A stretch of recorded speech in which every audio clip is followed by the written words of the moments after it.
कब बड़े होंगे राहुल गांधी। राहुल गांधी को अब राजनीति में आए हुए काफी समय हो चुका है।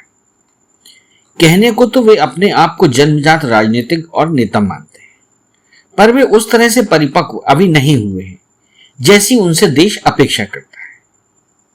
वे 2004 से ही लोकसभा के सदस्य हैं।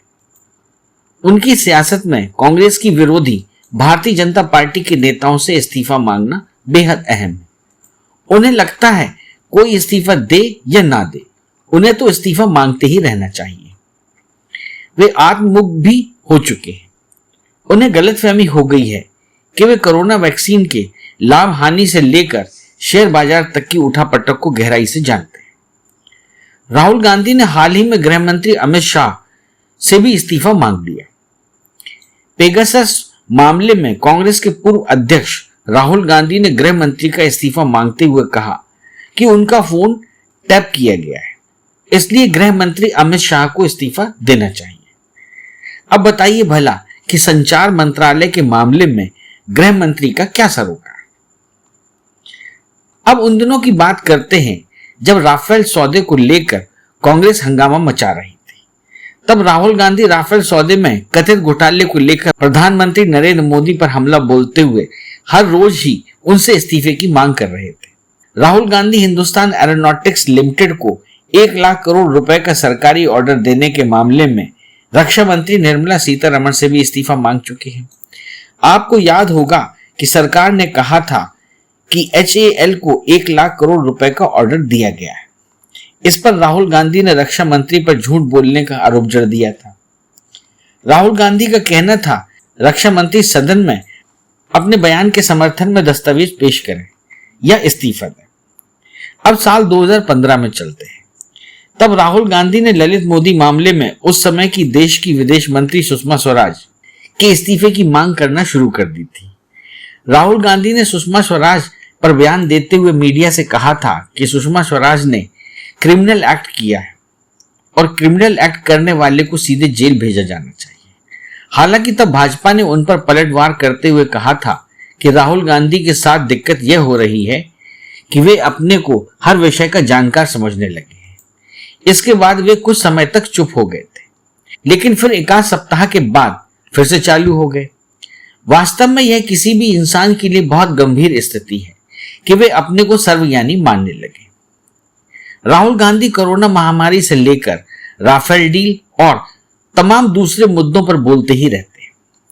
कोरोना की चेन को तोड़ने के लिए जब प्रधानमंत्री मोदी ने देश में लॉकडाउन लगाने का आह्वान किया तो राहुल गांधी कह रहे थे कि इस कदम से देश को भारी क्षति होगी।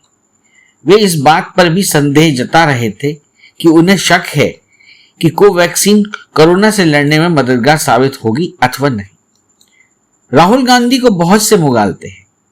उन्हें लगता है कि वैक्सीन की खरीद और वितरण में उनसे बेहतर रणनीतिकार कोई देश में नहीं है। वे 8 अप्रैल 2021 को प्रधानमंत्री मोदी को एक पत्र लिखकर कहते हैं, राज्यों की वैक्सीन की खरीद में मुझसे राय नहीं ली गई। वे उसी पत्र में सरकार से वैक्सीन की खरीद और वितरण में राज्यों की अधिक सक्रिय भूमिका की मांग करते हैं। लेकिन राहुल गांधी की मां और कांग्रेस की अध्यक्ष सोनिया गांधी विपक्ष के 11 अन्य नेताओं के साथ मिलकर सरकार से मांग करती हैं कि केंद्र सरकार राज्य सरकारों के लिए भी वैक्सीन की खरीद करे।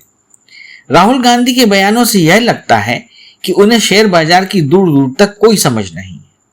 वे तब खुश नहीं होते जब हमारा शेयर बाजार 3 खरब रुपए यानी $3 ट्रिलियन के आंकड़े को पार कर लेता है, क्योंकि अन्य नेता होता तो इस पर ट्वीट कर कहता कि भारत में इक्विटी संस्कृति पैर जमा रही है। यह सामान्य सी बात है। जब कॉरपोरेट जगत इक्विटी के माध्यम से धन एकत्र करने लगता है तब उसकी बैंकों पर निर्भरता घट जाती है। पूरी दुनिया में शेयर बाजार के निवेशक किसी कंपनी के शेयर खरीदने से पहले उस कंपनी के पूर्व के प्रदर्शन और भविष्य की संभावनाओं का आकलन करते हैं। अब वे दिन नहीं रहे जब किसी कंपनी की बेहतर बिक्री के आधार पर उसे श्रेष्ठ मान लिया जाता था।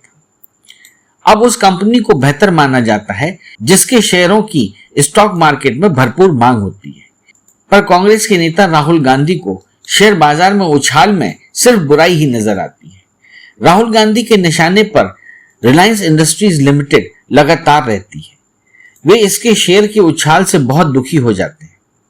उन्हें लगता है कि किसी कंपनी के शेयरों में उछाल तब होता है जब उसे सरकार की तरफ से प्रत्यक्ष या परोक्ष रूप से मदद मिल रही होती है। अब उन्हें कौन बताए कि जब किसी सूचीबद्ध कंपनी के शेयरों में उछाल आता है तो उसका लाभ तो सभी अंशधारकों को मिलता है। उससे सिर्फ प्रमोटर की ही चांदी नहीं होती, उनमें LIC और सरकारी बैंकों के म्यूचुअल फंड भी शामिल होते हैं। राहुल गांधी को यह पता ही नहीं है कि पिछले एक साल में इंडियन ऑयल कॉरपोरेशन लिमिटेड का शेयर 86 रुपए से 110 रुपए तक पहुंच गया है। इसी तरह से स्टेट बैंक का शेयर भी 185 रुपए से 420 रुपए तक हो गया है। राहुल गांधी कांग्रेस और देश हित में होगा कि वे थोड़ा ही सही पर पढ़े लिखे भी। वे सरकार की जन विरोधी नीतियों का कसकर विरोध करें, सड़कों पर उतरें और जेल यात्राएं भी करें। एक विपक्षी नेता से यह तो अपेक्षित होता ही है, पर वे तो लगातार सरकार के किसी भी मंत्री का इस्तीफा मांगते रहते हैं। उनके किसी सलाहकार को चाहिए कि वे उन्हें समझाए कि उनके चाहने से कोई भी इस्तीफा नहीं देगा। हाँ, अगर वे पढ़कर लिखकर सरकार को घेरेंगे और कोई तर्कसंगत बात करेंगे तो उन्हें सुना ही जाएगा। उनकी देश की जनता के बीच साख भी बनेगी। फिलहाल तो उनके बयानों और भाषणों को पढ़ सुनकर निराशा ही होती है। डर भी लगता है कि क्या वे कभी धीर गंभीर हो सकेंगे या अपनी बाल्यावस्था में ही रहकर बाल सुलभ विनोद करते रहेंगे। इस चैनल को लाइक और सब्सक्राइब करना ना भूलें। देखते रहिए बंजारा बीट्स।